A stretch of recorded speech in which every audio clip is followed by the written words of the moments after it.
부산진 오늘의 묵상입니다. 하나님의 선하심과 인자하심이 오늘 우리의 삶을 충만하게 채워주시기를 소망합니다. 오늘 우리에게 주시는 하나님의 말씀은 호세아 13장 1절에서 16절의 말씀입니다.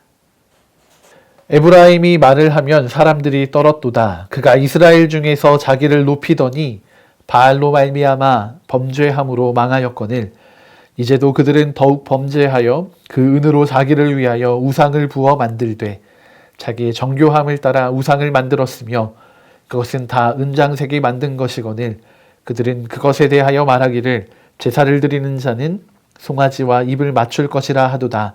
이러므로 그들은 아침 구름 같으며 쉬 사라지는 이슬 같으며 타작마당에서 광풍에 날리는 쭉정이 같으며 굴뚝에서 나는 연기 같으리라. 그러나 애굽 땅에 있을 때부터 나는 내 하나님 여호와라. 나밖에 내가 다른 신을 알지 말 것이라. 나 외에는 구원자가 없느니라. 내가 광야 마른 땅에서 너를 알았거늘 그들이 먹여준 대가로 배가 불렀고 배가 부르니 그들의 마음이 교만하여 이로 말미암아 나를 잊었느니라. 그러므로 내가 그들에게 사자 같고 길가에서 기다리는 표범 같으리라. 내가 새끼 잃은 곰같이 그들을 만나 그의 염통 거풀을 찢고 거기서 암사자같이 그들을 삼키리라. 들짐승이 그들을 찢으리라. 이스라엘아, 내가 패망하였나니 이는 너를 도와주는 나를 대적함이라. 전에 내가 이르기를 내게 왕과 지도자들을 주소서 하였느니라. 내 모든 성읍에서 너를 구원할 자 곧 내 왕이 이제 어디 있으며 내 재판장들이 어디 있느냐. 내가 분노함으로 내게 왕을 주고 진노함으로 패하였노라. 에브라임의 불의가 봉함되었고 그 죄가 저장되었나니 해산하는 여인의 어려움이 그에게 임하리라. 그는 지혜 없는 자식이로다. 해산할 때가 되어도 그가 나오지 못하느니라. 내가 그들을 스올의 권세에서 속량하며 사망에서 구속하리니 사망아 내 재앙이 어디 있느냐. 스올아 내 멸망이 어디 있느냐. 네 유침이 내 눈앞에서 스무리라. 그가 비록 형제 중에서 결실하나 동풍이 오리니 곧 광야에서 일어나는 여호와의 바람이라. 그의 근원이 마르며 그의 샘이 마르고 그 쌓아둔 바 모든 보배의 그릇이 약탈되리로다. 사마리아가 그들의 하나님을 배반하였으므로 형벌을 당하여 칼에 엎드러질 것이요 그 어린아이는 부서뜨러지며 아이벤 여인은 배가 갈라지리라. 아멘. 오늘 말씀에서 하나님은 자신을 다시 한번 계시하고 계십니다. 4절의 말씀입니다. 그러나 애굽 땅에 있을 때부터 나는 내 하나님 여호와라. 나밖에 내가 다른 신을 알지 말 것이라. 나 외에는 구원자가 없느니라. 아멘. 하나님께서는 이스라엘 백성들을 향하여서 그들의 유일한 신이 바로 하나님이심을 나타내십니다. 이스라엘 백성들에게는 하나님 외에는 다른 구원자가 없습니다. 이스라엘의 역사를 돌아보면 그들을 사랑하시고 또 그들을 인도하시며 또 그들의 원함을 들으시고 또 그들의 아픔에 함께 하시는 분이 오직 하나님밖에 계시지 않습니다. 그런 하나님께서 사랑하는 이스라엘을 향하여서 심판을 피하여 주님께로 돌아오기를 권면하고 계십니다. 이스라엘 백성들과 하나님의 관계는 언약 안에 있는 부부의 관계와도 같았습니다. 하나님께서는 이스라엘 백성들의 부르짖음을 들으셨고 광야의 마른 땅에 있을 때부터 이들의 삶과 형편을 알고 계셨습니다. 그래서 이스라엘 백성들에게 하나님의 능력을 나타내셔서 만나와 메추라기로 그들을 먹이셨습니다. 하나님과 이스라엘의 관계는 그 무엇으로도 대체될 수 없는 불가분의 관계였습니다. 그러나 이스라엘 백성들은 하나님으로부터 주어지는 은혜에 배가 부르게 되었고 또 배가 부르자 마음이 달라졌습니다. 하나님을 의지하던 이들의 마음이 교만해지기 시작한 것입니다. 이 교만은 이스라엘의 삶에서 하나님을 점차 지워갔습니다. 이스라엘 백성들은 하나님을 잊어버리고 자신의 힘을 의지하여 살아가게 됩니다. 하나님께서는 오늘을 살아가는 우리에게도 이와 같은 관계를 맺고 계십니다. 우리가 바라고 소망하는 것들에 대해 하나님은 사랑으로 채워주십니다. 우리는 이 하나님의 사랑 안에서 살아가고 있습니다. 그러나 하나님의 지속되는 은혜와 사랑 안에서 하나님을 향한 감사와 찬양의 반응이 점차 희미해지기 시작합니다. 하나님의 은혜가 당연한 것이 되어버렸고 또 때로는 하나님의 은혜가 더 이상 우리에게 주어지지 않는 멈추었다라고 생각되는 시기도 찾아오게 됩니다. 우리가 하나님을 향하여 반발하거나 또 원망하게 되는 때도 생기게 됩니다. 하나님은 여전히 변함이 없으시지만 우리의 마음이 변한 것입니다. 오늘 우리가 가지고 있는 하나님을 향한 마음은 어떻습니까? 하나님의 사랑과 은혜에 목말라 있는지, 또 당연한 은혜와 사랑에 우리의 마음이 변하여 교만해져 있지는 않은지, 오늘 하나님 앞에서 우리의 바른 태도를 정해야 할 것입니다. 변치 않으시는 하나님과 같이 우리도 역시 변치 않는 하나님을 향한 사랑으로 나아가는 복된 하루이기를 소망합니다.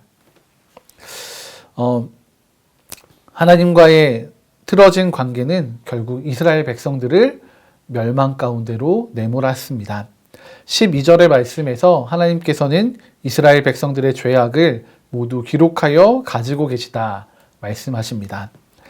이스라엘은 하나님의 은혜를 잊었으나 하나님은 그들의 죄악을 모두 기억하고 계십니다. 하나님은 이스라엘을 향한 분노와 진노를 가라앉히실 생각이 없으십니다. 14절의 말씀은 두 가지로 번역이 될 수 있는데 다른 사본에서는 이렇게 기록하고 있습니다. 나더러 그들의 몸값을 갚아주고 그들을 스올의 세력에서 빼내란 말이냐. 나더러 그들의 몸값을 치르고 그들을 죽음에서 살려내란 말이냐. 하나님께서 구원을 베푸시겠다는 의미와는 조금 다르게 보입니다. 하나님께서 이스라엘을 잊으시고 또 그들의 행위에 합당한 심판을 내리시겠다 선포하고 계신 것처럼 읽힙니다. 그들의 삶에, 이스라엘의 삶에 하나님과의 관계가 깨어져 버렸고 결과적으로 사망과 멸망에 이르게 된 것입니다.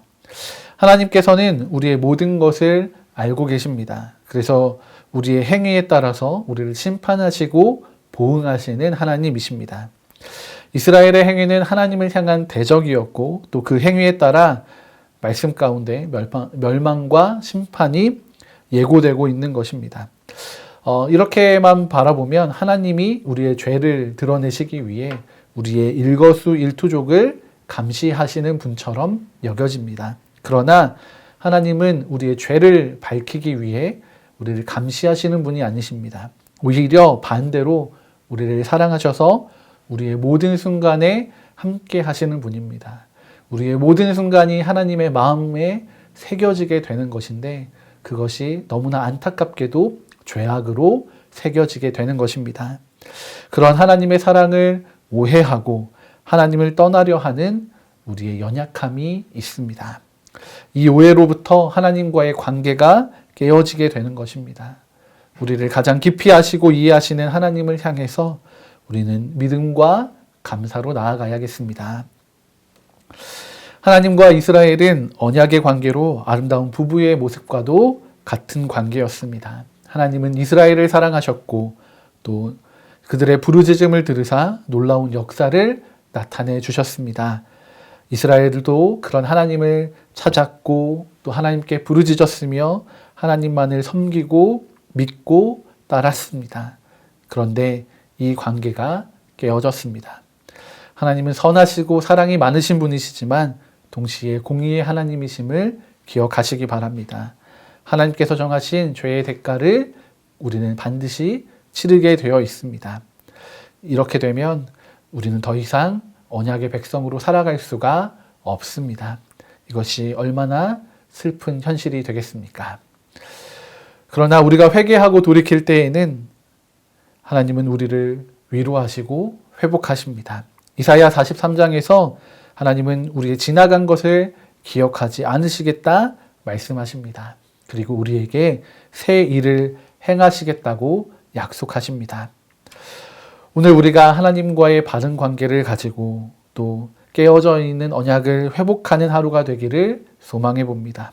그렇게 우리를 사랑하시는 하나님을 기억하여서 하나님과 아름다운 관계를 회복하기 원합니다. 그렇게 주님의 사랑 안에 새롭게 되는 귀하고 복된 하루를 사시기 바랍니다. 함께 기도하시겠습니다. 우리를 사랑하셔서 우리와 단 한순간도 떨어져 계시지 않고 우리의 모든 것을 기억하시는 하나님, 주님 앞에 우리의 삶이 죄악의 삶이 아니라 하나님을 향한 사랑과 믿음, 감사와 찬양의 삶으로 기억되기를 소망합니다. 우리를 아시고 또 우리를 기억하시며 우리와 함께 하시는 하나님으로 인해 오늘 우리의 삶이 아름답게 또 새롭게 변화되기를 기도합니다. 주님, 우리의 연약함을 긍휼히 여겨주시고 하나님을 향한 오해가 있다면 주의 진리로 새롭게 해주셔서 우리가 하나님의 백성으로 정말 아름다운 그리스도인으로 우리의 삶의 모든 현장을 하나님의 나라로 이루어가는 귀하고 복된 삶을 살아가게 하여 주시옵소서. 그렇게 오늘도 우리와 함께 하시며 주님의 선하심과 인자하심을 베푸실 것을 기대하고 찬양합니다. 우리와 동행하시는 하나님을 믿습니다. 감사드리며 귀하신 주 예수 그리스도의 이름으로 기도드립니다. 아멘.